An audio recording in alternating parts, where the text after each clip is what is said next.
La broma con la que Ed ganó una fortuna, por Mark Twain. Mostrémonos agradecidos con los necios. Si no fuera por ellos, a los demás nos sería imposible alcanzar el éxito. Nuevo calendario de Cabeza Hueca Wilson.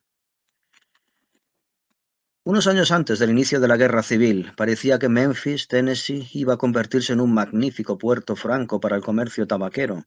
Los espabilados empezaban a captar los primeros indicios de ello. En esa época Memphis contaba con un embarcadero, por supuesto. Había una construcción en pendiente con el suelo pavimentado donde se colocaban las mercancías y los barcos se situaban en la parte exterior, de modo que toda la carga y descarga se efectuaba a través de ese embarcadero que conectaba con tierra firme. Para ello hacían falta unos cuantos mozos, quienes andaban ocupadísimos un montón de horas todos los días, pero otras tantas las pasaban sin nada que hacer y se aburrían como una ostra. Les rezumaba la juventud y la energía, y algo tenían que inventar para soportar los momentos ociosos, y por norma se dedicaban a idear bromas para gastárselas entre ellos. El blanco favorito era Ed Jackson, porque él no tramaba ninguna, y a los demás les resultaba fácil engañarlo, pues siempre se tragaba todo lo que le decían. Un día explicó a sus compañeros sus proyectos para las vacaciones. Esa vez no pensaba ir a pescar ni a cazar. No se le había ocurrido un plan mejor.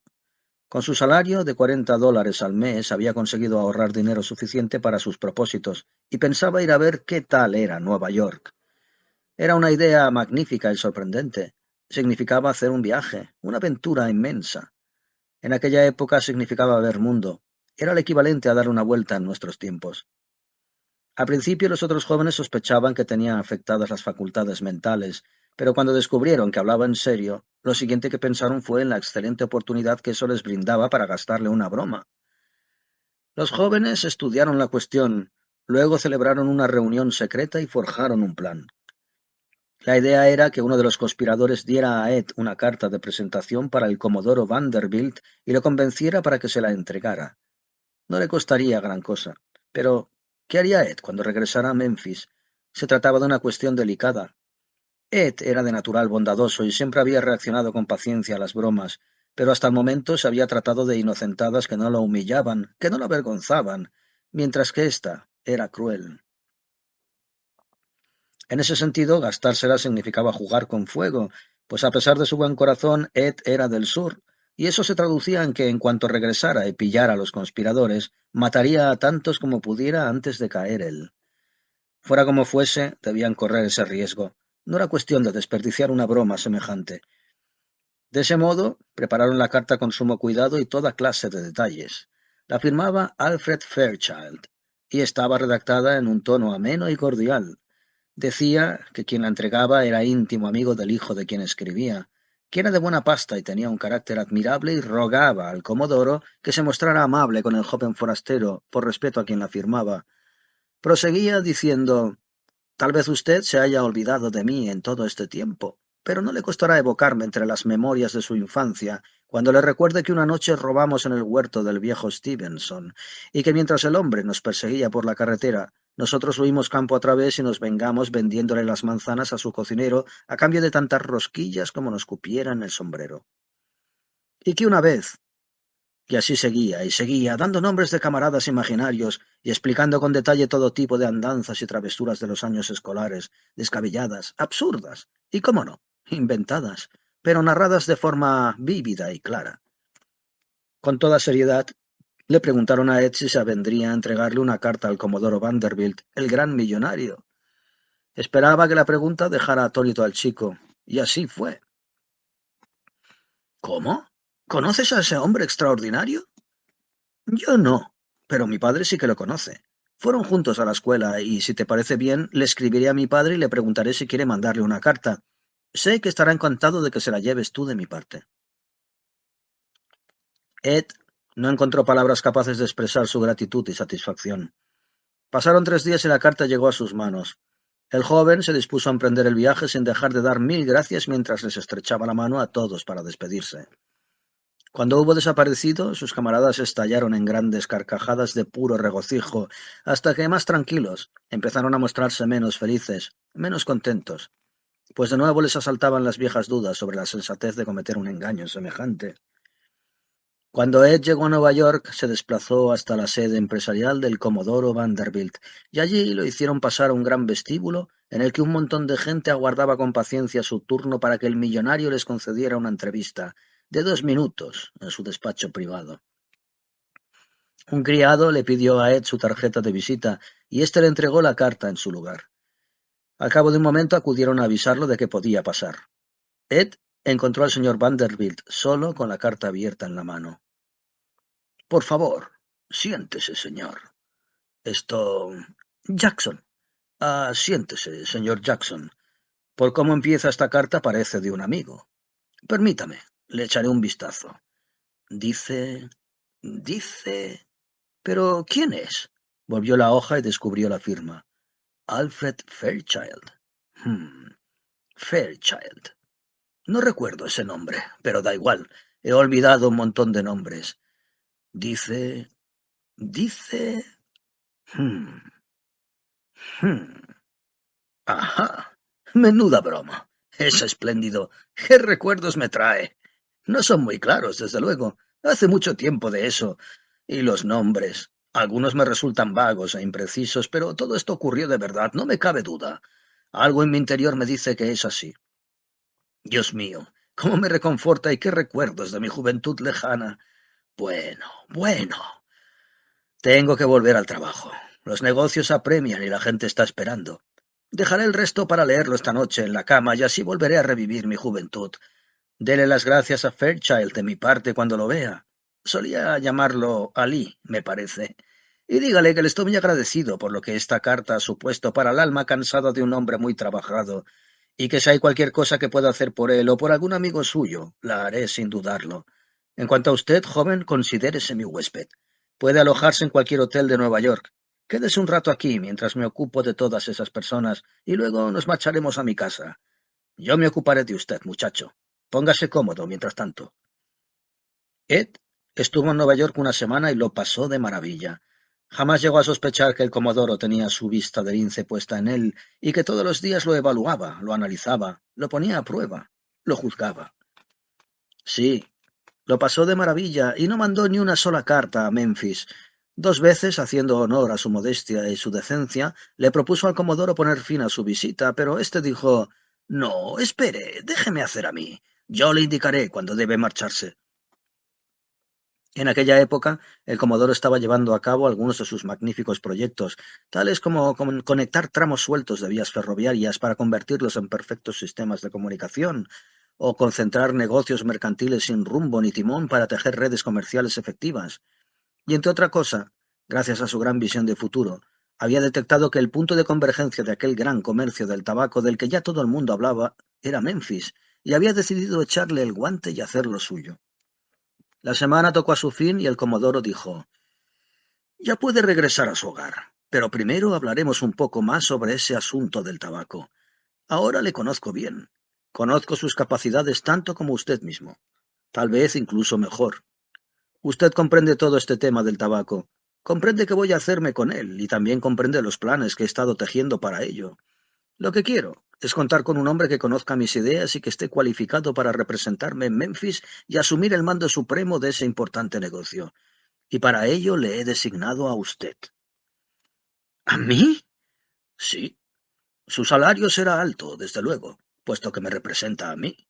Más adelante le corresponderán algunos aumentos y los obtendrá. Necesitará un pequeño equipo de ayudantes, elíjalos usted mismo, y con cuidado. No contrate a ningún hombre por pura amistad, pero en igualdad de condiciones. Contrate a aquel a quien conoce. Opte por su amigo antes que por un desconocido». Después de estar hablando un rato más sobre ese asunto, el Comodoro dijo: «Adiós, muchacho, y dele las gracias a Ali de mi parte por haberlo enviado a verme». Cuando Ed llegó a Memphis, se apresuró a bajar al muelle, pues se moría de ganas de difundir la excelente noticia y agradecer una y otra vez a los muchachos que hubieran pensado en él para entregarle la carta al señor Vanderbilt. Resultó ser uno de aquellos ratos ociosos. Caía el sol de mediodía y en el muelle no había más el más mínimo rastro de vida. Pero cuando Ed avanzó entre las pilas de mercancías, vio una figura vestida de blanco lino durmiendo a pierna suelta sobre una pila de sacos de grano situados bajo una toldilla, y se dijo: «Es uno de ellos», y aceleró el paso. A continuación observó: «Es Charlie, Es Fairchild. ¡Qué bien! Y al cabo de un momento posó con afecto la mano sobre el hombro del durmiente. Este abrió los ojos con pereza, dio un vistazo y palideció. Al instante abandonó la pila de sacos y Ed se quedó solo mientras Fairchild corría hacia el embarcadero como una exhalación.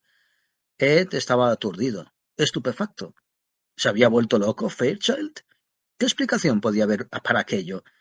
Poco a poco, con cierta sensación de estar en las nubes, avanzó hacia el embarcadero. Rodeó una pila de mercancías y de repente se topó con dos de los muchachos. Reían con ligereza sobre algún asunto gracioso. Oyeron sus pasos y levantaron la cabeza justo en el momento en el que él los vio. Las risas cesaron al momento, y antes de que Ed pudiera abrir la boca, se habían echado a correr y saltaban fardos y toneles como si fueran ciervos en una cacería. Ed se quedó otra vez paralizado. ¿Se habían vuelto todos locos?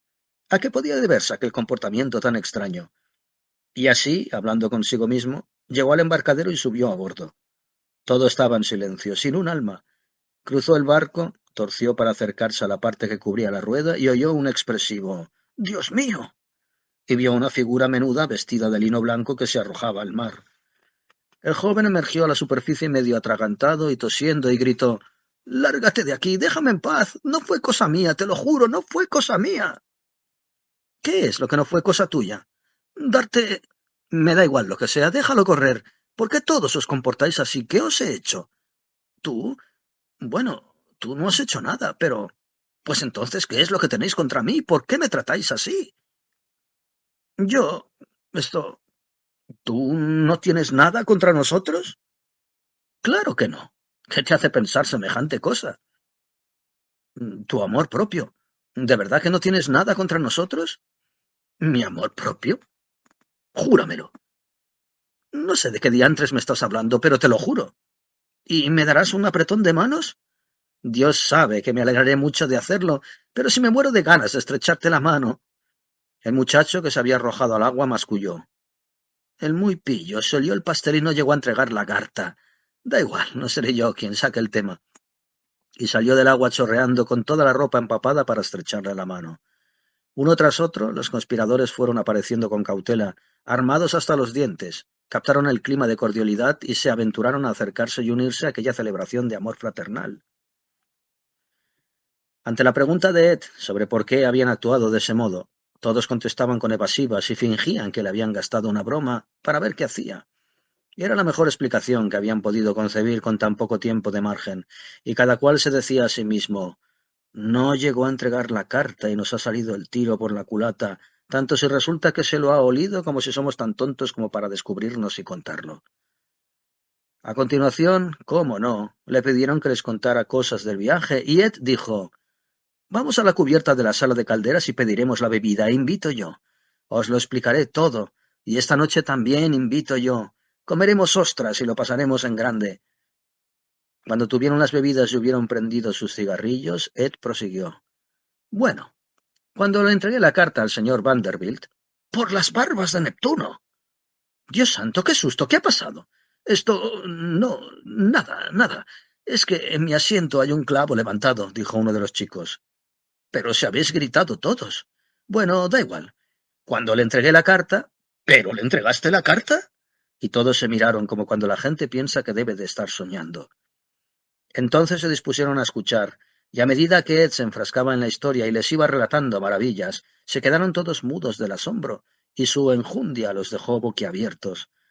Apenas se oyó ni un susurro durante 2 horas. Permanecieron sentados sin mover un músculo, y se empaparon del relato con final feliz.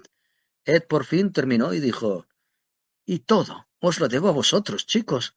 Nunca os dejaré de estar agradecido. Que Dios os bendiga. Sois los mejores amigos que han existido. Todos tendréis un lugar en mi negocio. Os quiero a todos allí. Os conozco bien. Apostaría lo que fuera por vosotros.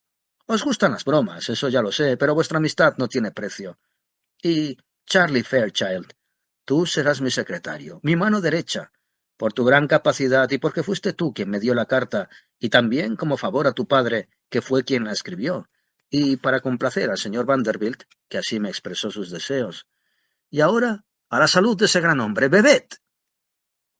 Desde luego, cuando se presenta la ocasión siempre aparece el hombre adecuado, aunque esté a 1000 millas de distancia y no lo parezca ni en broma. De Viaje alrededor del mundo, siguiendo el Ecuador. Mark Twain, 1897.